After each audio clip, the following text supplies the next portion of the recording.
William K. Murtaugh, Mert Witness 1, and today we're going to get into Poof. Now, this has been a rather strange day. For about an hour today, YouTube went poof, along with Gmail and all the other alphabet soup companies that are part of Google. At least for some people. I went through the period of Google being offline relatively unscathed. I was able to get into my Gmail, I was able to get into my YouTube, and so on and so forth. No problem. But a whole heck of a lot of other people couldn't get in. And something else went poof today. The Joint Special Operations Command was removed from YouTube. And the rumor is that the Joint Special Operations Command was removed at the request of the Joint Special Operations Command. The real Joint Special Operations Command.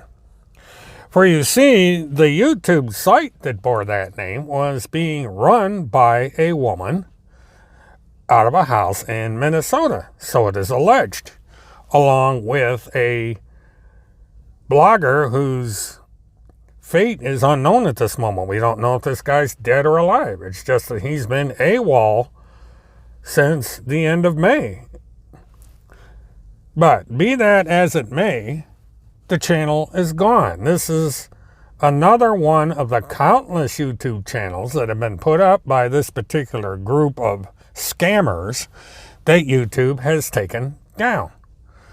And apparently this time they have learned their lesson and they have gone over to a rather obscure domain known as BitShoot. Now, the problem is BitShoot doesn't have a very good reputation. And so many people that go over to BitShoot find themselves with a disclaimer by Twitter and other social media accounts to this. When you click on, say, to go over to the new phony government website, you get this. Quote, the link you are trying to access has been identified by Twitter or our partners as being potentially scammy or unsafe, in accordance with Twitter's URL policy. This link could fall into any of the below categories. Malicious links that could steal personal information or harm electronic devices. Spammy links that mislead people or disrupt their experience. Violent or misleading content that could lead to real-world harm.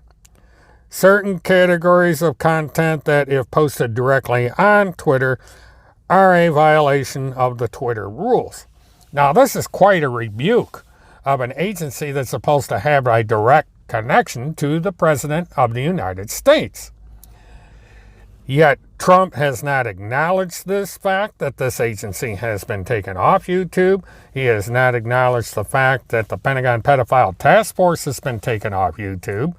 And that he has even, and Trump has even indicated that he has never heard of any of these people because they're all a part of this QAnon nonsense.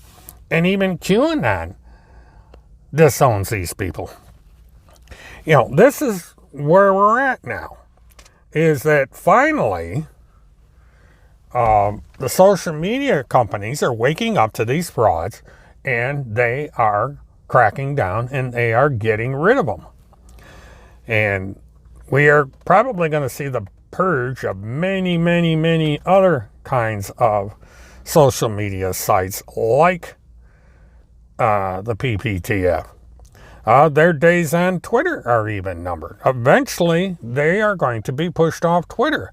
And they can go over to Parler and BitShoot and all these other weird websites, and they can preach to the choir.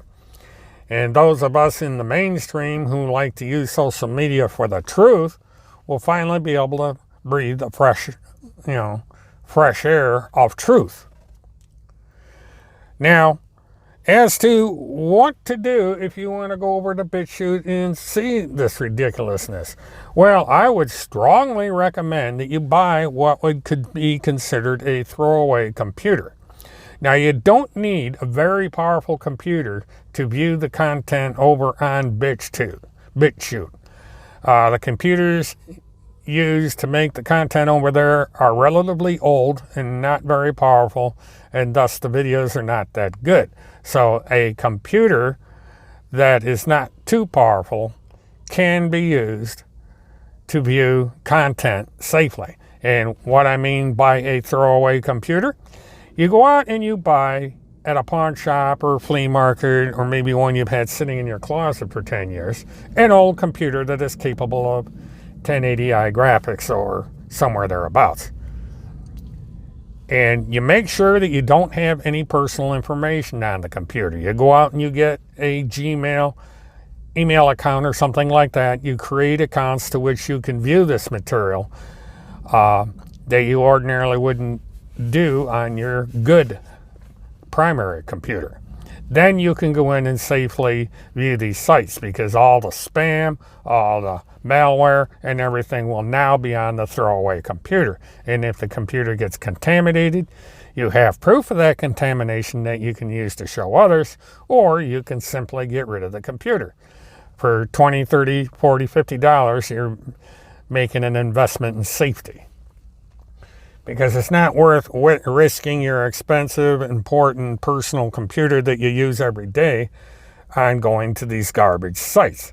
That's what those of us who examine these frauds do. We use throwaway computers, kind of like a burner phone in the form of a computer. We have burner computers, if you want to define them that way. And of course, the people at these various websites aren't too happy with this development. They don't like the fact that Twitter puts up this disclaimer, and they don't like the fact that they are being thrown off YouTube. But they were given an infinite number of warnings. First of all, they were warning not to post stuff that is not true. They have a terms of service. They say, if you're going to be on our service, you're going to abide by our terms of service, and if you don't, we're going to throw you off the service.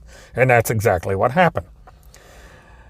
Now, BitShoot and Parler claim to have some kind of terms and service, but they don't enforce them. This has been tested already. And so this nonsense is going to go on with Parler and Twitter and BitShoot until people get tired of doing it. It's a fad that's going to gradually go away. Because interestingly enough, this is a day of decision. The Electoral College is meeting and verifying the fact that President Trump is president-elect, is no longer president, that it is now Joe Biden that is the new president of the United States, and that Donald Trump might as well start calling the moving vans. Now, this may rub those who support Trump that are on my channel the wrong way, but truth is truth.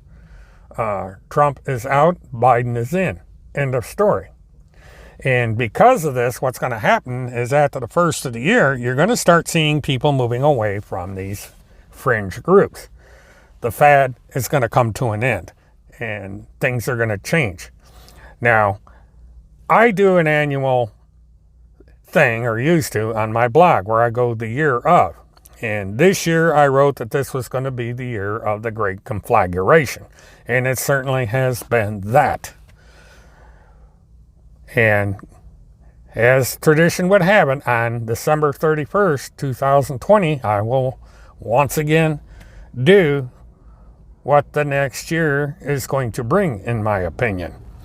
And it will be done on my blog and on my YouTube channel for the first time. Because there are changes coming after the first of the year, and I'm going to go into it a little bit on December 31st. And I might get a little more specific this time, as I have said in the past that I was going to be going into different areas in 2021. So stay tuned for that. There should be a decision coming either today or sometime during the week as to what's going to happen to Field McConnell. It is certain that the prosecution is going to object to this last motion by the Field McConnell defense attorney, and that he will be denied his request to go back to Plum City, Wisconsin. And coming up in less than a week is going to be a decision on what's going to happen with the E-Clause murder case. Is there going to be bond set, and if so, how much? What are going to be the conditions of release if she is bonded out? And what other events are going to occur in that hearing that's coming up on Tuesday, the 22nd of December? Now, it is not likely that I am going to be there on December 22nd, mainly because this is a routine hearing. It's going to be short, and it's not going to amount to a hell of a lot. And I will simply get the paperwork once it is published on the county website and go over it in detail. As we get down the road to more important steps that take place in the trial, I will certainly be there. But for right now, I'm not going to be there. I cannot live stream mobile on YouTube yet. They're taking their sweet time opening it up so I can do that. But, I am in contact with them trying to work out what may be the problem as to why this is taking so long. So, I would appreciate it if you would like, subscribe, share this material, and spread the word so that as we move into the new year, we can come up with new and different things to talk about and do on my YouTube channel. And once again, I'm going to wish everybody a Merry Christmas and a Happy New Year. And until we meet again, this is William K. Murtaugh, Witness 1. Have a good one.